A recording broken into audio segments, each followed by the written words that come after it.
다니엘서 6장 1절로 10절까지 우리 한 절씩 교독하겠습니다. 다리오가 자기 뜻대로 고관 120명을 세워 전국을 통치하게 하고 또 그들 위에 총리 셋을 두었으니 다니엘이 그 중에 하나이라. 이는 고관들로 총리에게 자기의 직무를 보고하게 하여 왕에게 손해가 없게 하려 함이었더라. 다니엘은 마음이 민첩하여 총리들과 고관들 위에 뛰어나므로 왕이 그를 세워 전국을 다스리게 하고자 한지라. 이에 총리들과 고관들이 국사에 대하여 다니엘을 고발할 근거를 찾고자 하였으나 아무 근거, 아무 허물도 찾지 못하였으니 이는 그가 충성되어 아무 그릇됨도 없고 아무 허물도 없음이었더라. 그들이 이르되 이 다니엘은 그 하나님이 율법에서 근거를 찾지 못하면 그를 고발할 수 없으리라 하고 이에 총리들과 고관들이 모여 왕에게 나아가서 그에게 말하되 다리오 왕이여 만수무강하옵소서. 나라의 모든 총리와 지사와 총독과 법관과 관원이 의논하고 왕에게 한 법률을 세우며 한 금령을 정하실 것을 구하나이다. 왕이여 그것은 곧 이제부터 30일 동안에 누구든지 왕 외에 어떤 신에게나 사람에게 무엇을 구하면 사자굴에 던져 넣기로 한 것이니이다. 그런즉 왕이여 원하건대 금령을 세우시고 그 주소에 왕의 도장을 찍어 메대와 바사에 고치지 아니하는 규례를 따라 그것을 다시 고치지 못하게 하옵소서 하매 9절 10절 같이 읽죠. 이에 다리오 왕이 조서에 왕의 도장을 찍어 금령을 내니라. 다니엘이 이 조서에 왕의 도장이 찍힌 것을 알고도 자기 집에 돌아가서는 윗방에 올라가 예루살렘으로 향한 창문을 열고 전에 하던 대로 하루 3번씩 무릎을 꿇고 기도하며 그의 하나님께 감사하였더라. 아멘. 오늘 추수감사주일을 맞이해서 읽은 본문 말씀을 가지고 감사의 능력이라는 제목으로 하나님이 주시는 은혜와 교훈을 함께 나누도록 하겠습니다. 같이 해볼게요. 감사의 능력. 오늘의 영혼의 만나는 범사의 감사로 정했습니다. 데살로니가전서 5장 18절 말씀을 우리 함께 읽도록 하겠습니다. 같이 읽죠. 범사에 감사하라. 이것이 그리스도 예수 안에서 너희를 향하신 하나님의 뜻이니라. 데살로니가전서 5장 18절 말씀. 아멘.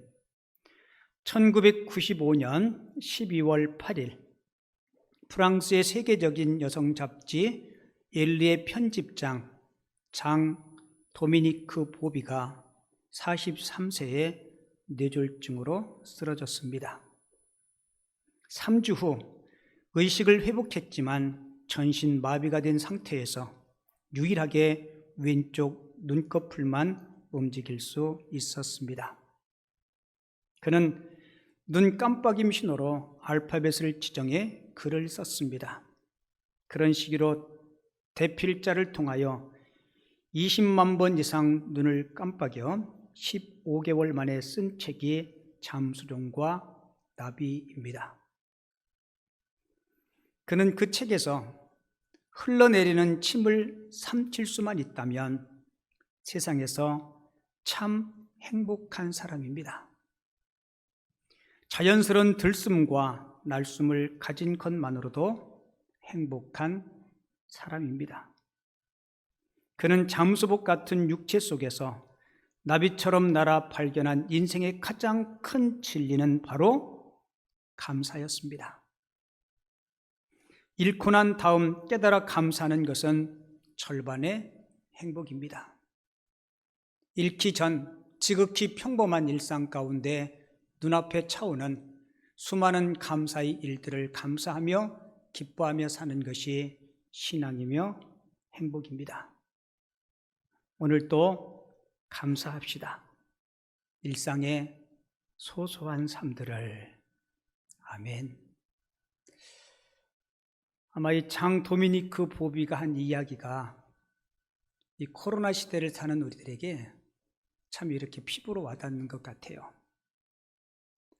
44살에 편집장으로 잘 나가던 그가 갑자기 뇌졸중으로 전신마비가 오고 유일하게 움직일 수 있는 것은 왼쪽 눈꺼풀. 그리고 자기 마음속에 있는 어떤 감사와 내용들을 글로 표현하기 위해서 눈 깜빡임 신호로 그를 대표하는 자에게 20만 번 이상을 깜빡거리면서 쓴 책이 잠수정과 나비라는 책인데요. 그 중간 부분을 제가 한번 다시 읽어드릴게요. 흘러내리는 침을 삼킬 수만 있다면 세상에서 참 행복한 사람입니다. 자연스러운 들숨과 날숨을 가진 것만으로도 행복한 사람입니다. 우리는 이분의 고백대로 우리는 진짜 행복해요, 그죠? 잃고 난 다음 깨달아 감사하는 것은 절반의 행복입니다. 잃기 전 지극히 평범한 일상 가운데 눈앞에 차오르는 수많은 감사 일들을 감사하며 기뻐하며 사는 것이 신앙이요 행복이라고 이야기했습니다. 오늘 2021년도 추수감사주를 맞이해서 저도 여러분들도 하나님께서 베풀어 주신 그 은혜 감사할 수 있으면 좋겠습니다. 그리고 지금까지 깨닫지 못했고 놓쳤던 그런 감사를 회복할 수 있는 시간이 됐으면 좋겠습니다. 제가 감사에 대한 정의를 쭉 찾아서 정리했는데요. 제가 감사는 그럼 여러분들이 자막 보시고 뒤에는 쭉 읽어주시면 돼요. 아시겠죠? 자, 자막 준비해 주세요. 감사는 우리를 향하신 하나님의 은혜에 대한 보답입니다. 감사는 우리를 행복하게 합니다. 감사는 하나님이 기뻐하시는 산 죄물입니다. 감사는 성숙한 믿음의 표식입니다. 감사는 역경을 위기로 바꾸는 능력입니다. 감사는 살아계신 하나님을 체험하는 지름길입니다. 감사는 축복의 미래를 여는 열쇠입니다. 감사는 기도 응답의 첩경입니다. 감사는 구체적으로 표현될 때 능력이 나타납니다. 감사는 우리를 향하신 하나님의 뜻입니다. 감사는 하나님을 영화롭게 하는 최고의 방법입니다. 아멘. 여러분 한평생을 행복하게 살고 싶죠? 이 땅의 모든 사람들은 한 생애를 살면서 즐겁고 행복하고 유익하고 값지게 살기를 원합니다. 여러분 그 비결이 뭘까요? 그 비결은 바로 감사의 삶입니다.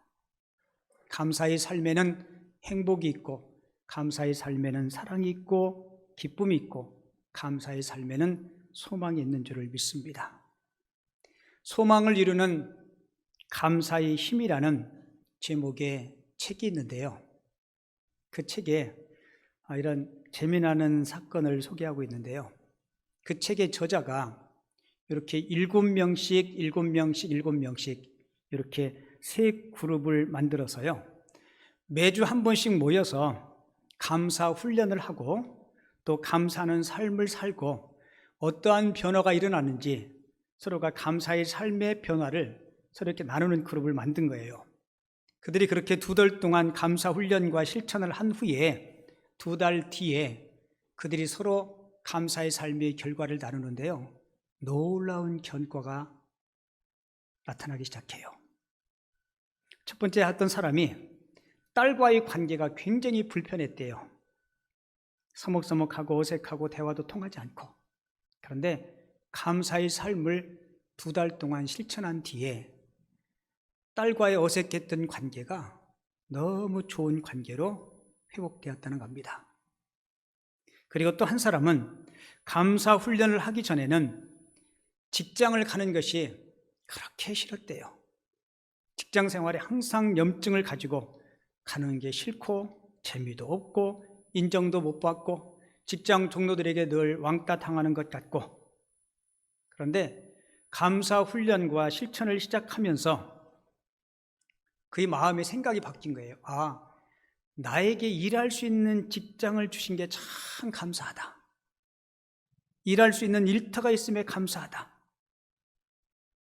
이 생각을 갖다 보니까 같이 일하는 동료들에게도 감사하고, 그리고 이제 그런 생각을 갖다 보니까 직장 가는 것이 곤욕스럽지 않고 주어진 일들이 재밌고 또 즐겁게 할 수 있고, 그렇게 하다 보니까 일의 능률도 오르기 시작하고 직장의 동료들이나 상사들에게 인정받고, 그가 2달 동안 감사를 실천하고 감사 훈련을 한 이후에 직장 생활의 삶이 너무 판이하게 바뀐 거예요. 그리고 어떤 사람은 2달 동안에 이 감사 훈련을 하기 전에는 늘 항상 마음이 불안하고 마음이 초조하고 무엇인가 쫓기는 그런 삶을 살았는데, 감사 실천하고 감사 훈련한 이후에는 자기 마음에 평안이 찾아오고 그리고 기쁨이 찾아왔다는 고백을 했다고 합니다. 여러분, 저자는 이 책을 통해서 감사는 인생을 변화시킬 수 있는 능력을 가지고 있다라고 이야기했어요. 자, 같이 한번 읽어볼게요. 시작. 감사는 인생을 변화시킬 수 있는 능력을 가지고 있다. 그리고 그는 또 감사를 이렇게 하겠어요? 감사는 불행을 해독시키는 강력한 촉진제라고 말했습니다. 여러분, 맞습니다. 이 감사는 부메랑과 같아요. 이렇게 던지면 다시 돌아오는 부메랑. 그래서 우리가 만약에 비난의 삶을 살면 비난은 다시 비난이 되어서 내게 반드시 돌아옵니다. 내가 감사를 표현하고 감사의 삶을 살면 감사는 또다시 더 풍성한 감사를 낳게 된다는 것이에요. 여러분, 우리가 사람에게 감사하는 것도 중요하지만 우리 하나님 앞에 감사할 수 있다면 우리 인생은 더 풍성하게 달라질 것임을 성경은 말씀하고 있습니다. 그리고 하나님은 우리가 하나님 앞에 감사하기를 원해요. 뭐를 원하신다고요? 감사하기를 원해요. 그리고 우리로부터 감사와 찬양과 영광을 받으시기를 하나님께서 원하십니다. 그래서 하나님의 말씀 성경을 보면 이 감사를 명령하는 내용이 많아요. 너희들이 감사를 하고 싶으면 하고 말고 싶으면 말하라, 그렇게 말씀하지 않아요. 아까 영혼의 만나 데살로니가전 3때 읽었죠? 항상 기뻐하라, 쉬지 말고 기도하라. 그 다음에 뭐가 나와요? 범사에 감사하라. 이것은 그리스도 예수 안에서 너희를 향하신 하나님의 뭐라고요? 하나님의 뜻, 하나님의 명령이라는 겁니다. 오늘 함께 읽은 본문에도 하나님 앞에 위대한 감사를 드렸던 한 인물을 만날 수가 있어요. 감사를 통해서 놀라운 기적을 경험한 사람. 오늘 본문의 주인공 누구예요? 다니엘입니다. 제가 다니엘에 대해서 간략하게 여러분들에게 이미 이렇게 알고 계신 분들이 대다수겠지만 모르시는 분들을 위해서 잠깐 다니엘의 오늘 본문의 역사적인 배경을 소개해 드릴게요. 다니엘이 지금으로 이야기하면 한 청소년 시절에 바벨론이라는 나라의 침공을 받고 바벨론의 포로로 끌려갑니다. 그런데 그가 바벨론 포로로 끌려갔는데도 총명하고 성실했어요. 하나님께서 그에게 주신 그 지혜 때문에 그 이방 땅 바벨론에서 이 다니엘이 국무총리가 됩니다. 그 성공의 자리에 서게 된 거죠. 그때 바벨론 왕은 다리오라는 왕이었어요. 이 바벨론이 얼마나 큰 제국인지 나라를 12개의 지역으로 나눈 거예요. 그러니까 우리나라로 치면 도인데 120개의 도, 그러니까 엄청나게 나라가 큰 거죠. 그리고 120개 지방에 지방 관리들을 두고 지방 관리들을 다스리기 위해서 총리 3명을 임명합니다. 그 중에 한 명이 누구예요? 다니엘이에요. 그런데 이 총리 셋 중에서 대표 총리 하나를 세워야 되는데 다리오 왕이 세 총리를 보니까 다니엘이 가장 으뜸이 되는 거예요. 그래서 왕의 생각에 다니엘을 대표 총리로 왕 다음에 제2인자를 세워야 되겠다, 이렇게 왕이 나름 생각하고 있는데 그 계획을 다른 두 총리가 알은 거예요. 그리고 나머지 모든 신하들도 이 다니엘이 여러분 포로로 끌려온 노예 출신 아니에요? 유대인이었고요. 이방인이 제2인자 자리에 서는 것이 못마땅한 거예요. 그래서 그를 시기하기 시작하고 어떻게든지 흠집을 내서 그 자리에 앉히지 않으려고 다니엘의 허물을 찾기 시작합니다. 뒷조사를 시작한 거예요. 그런데 놀랍게도 다니엘에게는 흠이 없었어요. 오늘 성경은 이렇게 소개하고 있죠. 다니엘서 6장 4절에 보면 이에 총리들과, 그러니까 다니엘 위에 2명의 총리를 이야기하는 거겠죠. 이에 총리들과 고관들이 국사에 대하여 다니엘을 고발할 근거를 찾고자 하였으나 아무 근거, 아무 허물도 찾지 못하였으니 이는 그가 충성되어 아무 그릇됨도 없고 아무 허물도 없음이었더라라고 이야기하죠.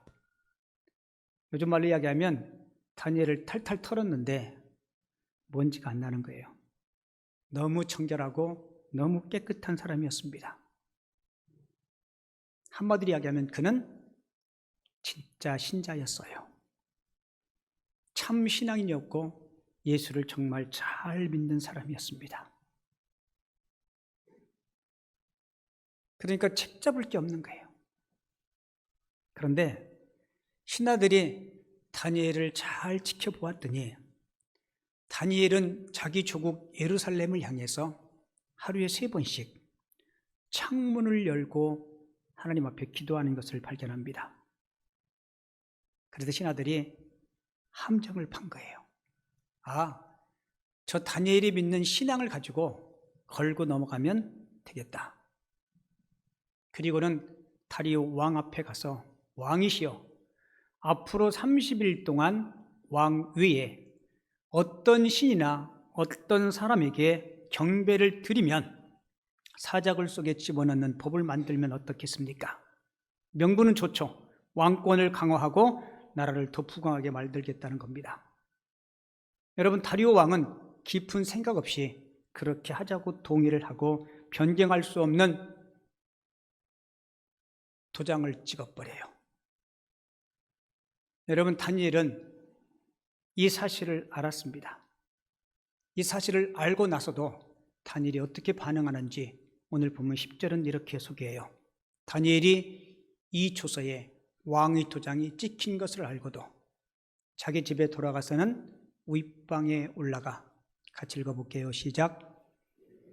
예루살렘으로 향한 창문을 열고 전에 하던 대로 하루 3번씩 무릎을 꿇고 기도하며 그의 하나님께 감사하였더라. 아멘. 지금 다니엘이 이런 상황 속에서 하나님 앞에 무릎 꿇고 기도하는데 무슨 기도를 해요? 감사의 기도를 해요. 여러분, 놀랍지 않습니까? 그것도 전에와 똑같이 창문을 활짝 열고. 저와 여러분 같으면 어떻게 하겠어요? 창문을 닫고, 기도는 할 수 없으니까 어쩌면 입을 뒤집어 쓰고 속으로 했을지 모르겠어요. 결국 이 일 때문에 다니엘은 고발을 당하고 다리오 왕도 어쩔 수 없이 다니엘을 사자굴 속에 집어넣습니다. 여러분, 우리는 6장 뒤에 7장, 8장에 어떤 사건이 있었는지 우리는 다 압니다. 이 다니엘의 이 사건은 해피엔딩으로 끝나요. 자, 그런데 오늘 이 다니엘이 기도를 통해서, 특별히 감사 기도를 통해서 저와 여러분들이 우리가 배워야 될 감사가 뭘까? 세 가지만 제가 간단하게 여러분들에게 말씀드릴 텐데요. 첫 번째, 다니엘의 감사는 어떤 감사였어요? 위기 속에서 드려진 감사였다는 겁니다. 다니엘은 지금 심각한 위기에 빠져 있어요. 자칫 잘못 생각하면, 자칫 잘못 판단하고 한 걸음만 잘못 옮기면 저 낭떠러지로 떨어질 수밖에 없는 위기 속에 다니엘을 시기해서 그를 죽이려고 하는 많은 사람들이 눈을 부릅뜨고 그를 관찰하고 있습니다. 이런 위기 속에서 다니엘은 기도하는 일과 감사하는 일을 중단하지 않았다는 거예요. 여러분이 다니엘이 위기 속에 감사했던 이 모습을 통해서 좀 우리 자신들도 한번 우리 자신들을 한번 살펴보고 뒤돌아볼 필요가 있지 않나라는 생각이 들어요. 저도 여러분들도 하나님을 믿기에 늘 하나님 앞에 예배 드리는 삶을 삽니다. 그런데 우리 예배가 위기 속에서도 위기가 없을 때와 똑같이 하나님을 찾고 하나님을 섬기는지, 여러분 믿음이 성숙하지 못하면 내가 평범한 일상의 삶에서만 예배할 수 있지 어떤 위기 속에서는 내가 어떻게 예배해? 건강의 위기, 어떤 사업의 위기. 가끔 제가 많이 속상할 때 우리 성도님들이 이런 말 할 때 그래요. 목사님, 저희 가정에 어떤 위기가 생겼는데요, 이 위기가 극복된 다음에 그때 와서 예배할게요. 여러분, 순서가 대단히 잘못된 겁니다. 우리는 위기가 있으면 그 위기 때문에 뭐 해야 돼요? 더 하나님을 찾고 하나님께 매달리고 하나님 앞에 엎드릴 수 있어야 돼요. 여러분, 이런 면에서 다니엘이 참 위대한 것 같아요. 고난 가운데서도 수많은 사람들의 시기와 질투 속에서도 변함없이 하나님 앞에 나와서 감사할 수 있었던 것, 여러분, 이것이 진정한 감사가 아니겠습니까? 내가 계획하는 하늘 일들이 다 형통하게 잘 되면 여러분, 예수 안 믿는 사람들도 다 감사하고 다 기뻐할 수 있어요. 성경에 보면 다니엘뿐만이 아니라 이런 위기 속에서도 감사해서 감사의 놀라운 기적과 아름다운 회복을 경험했던 사람들이 많이 있죠. 그 대표적인 사람이 아마 구약의 욥과 하박국일 거예요. 여러분, 욥은 부유할 때, 건강할 때와 똑같이 위기 속에서도 하나님 앞에 기도했고 감사했습니다. 하루아침에 10자녀를 잃어요. 가지고 있던 모든 재산도 다 뺏깁니다. 그리고 이 몸뚱아리는 질병 때문에 만신창이 돼요. 그때 욥이 뭐라고 고백해요? 이렇게 하나님 앞에 고백하죠. 주신 자도 여호와시요, 거두시는 자도 여호와시요. 주신 분도 하나님이시고 거두어 가시는 분도 하나님이시고 하나님이 영광을 받으실 분이라고 그렇게 고백하지 않습니까? 구약의 하박국 선지자도 마찬가지예요. 온 나라가 통째로 뒤집어지고 난리와 소문이 들리고 기근 때문에 수확할 수 없고 외양간에 소도 양도 다 빼앗긴 이 상황에서 그래도 여호와로 말미암아 그는 감사했던 그런 모습들을 보게 됩니다. 여러분, 위기는 위험하지만 우리에게 기회를 가져다 준다 하지 않습니까? 여러분들의 삶에 어떤 위기, 어떤 어려움이 있을 때 위기 속에서 하나님 앞에 기도하고 하나님 앞에 감사할 수 있는 하나님의 사람들이 꼭 되어줄 수 있기를 주님의 이름으로 축원을 드립니다. 그리고 이 다니엘의 감사는 생활화된 감사였어요. 무슨 감사라고요? 생활화된. 그러니까 감사가 몸에 체질적으로 거룩한 습관이 되어 있는 사람이었다는 거예요. 이 다니엘서 6장 10절에 보면 전에 하던 대로라고 이야기해요. 뭐 하던 대로요? 그리고 일상적으로 늘 그렇게 해왔어요. 하루에 3번씩 예루살렘을 향해서 창문을 열고 하나님 앞에 감사의 기도를 드렸던. 그러니까 오늘 처음 하는 게 아니고 오늘 우연히 하는 게 아니고 이 감사가 몸에 체질화되어 있고 성품화되어 있던 사람, 그러니까 평상시에도 한결같이 그런 삶을 살았다는 겁니다. 여러분 한번 생각해 보세요. 여러분들이 다니엘이라고 한번 생각해 보세요. 내가 믿음을 잘 지켰어요? 신앙생활 제대로 했어요. 그리고 하나님의 편을 선택했어요. 그런데 닥친 게 뭐예요? 사자굴 속에 들어가는 거예요. 이 사실을 알았습니다. 그런데 그런 상황에서 여러분 감사가 나오겠어요? 근데 10절에는 분명히 뭐라고 이야기해요? 무릎 꿇고 기도하며 그의 하나님께 감사하였더라 라고 이야기하죠. 이 상황에 어떤 감사의 조건을 찾을 수 있을까? 제가 가만히 생각해 보니까 다니엘의 감사는 틀림없이 이 3가지가 포함되어 있을 것 같아요. 첫째, 이방 땅 바벨론에 포로로 끌려온 종이었습니다. 그런데 하나님께서 주신 지혜와 총명으로 지금까지 어느 자리에 있었어요? 노예가 이방 땅의 총리가 됐어요. 그것도 다리오 왕 때만 그가 왕에게 인정받은 게 아니고 느부갓네살 왕, 벨사살 왕, 그리고 지금 다리오 왕 3명이 거치는 동안에, 여러분 보통 왕이 바뀌면 총리, 비서실장 이런 것들이 확 바뀌는데, 이 다니엘은 새 왕이 거치는 과정 속에서도 하나님께서 그 은총을 주신 거예요.